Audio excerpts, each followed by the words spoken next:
આ એક માસ એક્સટિંક્શનનો તબક્કો ચાલી રહ્યો છે. ચારે બાજુ પાણી જ પાણી હશે અને પીવા માટે પાણી નહીં મળે. એક અંગ્રેજી કવિતા છે, water water everywhere but not a drop to drink. પાણી બધે ફેલાઈ જશે પણ એ દરિયાનું પાણી હશે, તાજું પાણી નહીં હોય. જેટલું તાજું પાણી છે એ ઓગળીને દરિયામાં પહોંચી જશે. પીઓ સમુદ્રનું પાણી. પ્રતિવર્ષ લોકો મરશે, બીમાર પડશે, પોતાનું ઘર ગુમાવશે, પોતાનો રોજગાર ગુમાવશે, સ્વાસ્થ્ય પણ ગુમાવશે, પોતાનો પરિવાર ગુમાવશે. જો એવું થતું ને કે એક ઝટકે બધું ખતમ થઈ જાય તો કદાચ દુઃખ ઓછું થાત, પણ આપણે એક ઝટકામાં સાફ નહીં થઈએ. ફરી બોલી રહ્યો છું, ઘૂંટાઈ ઘૂંટાઈને, તડપી તડપીને મરીશું. મળતા પહેલા ન જાણે આપણે કેટલા પોતાના સંબંધીઓની મોત જોઈશું. તમારું કામ ન પૈસા ભેગા કરવાનું છે, ન તમારું કામ આંખ બંધ કરી લેવાનું છે. તમારું કામ છે આ સમયે લડવાનું છે. માણસે જીવનમાં ઘણી લડાઈઓ તો લડવી જોઈએ નહીં.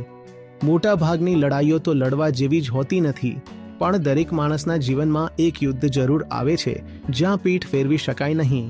હું સમજુ છું કે આપણી પેઢી સામે એ યુદ્ધ છે આબોહવા પરિવર્તનને રોકવાનું. આને પીઠ ન બતાવી શકીએ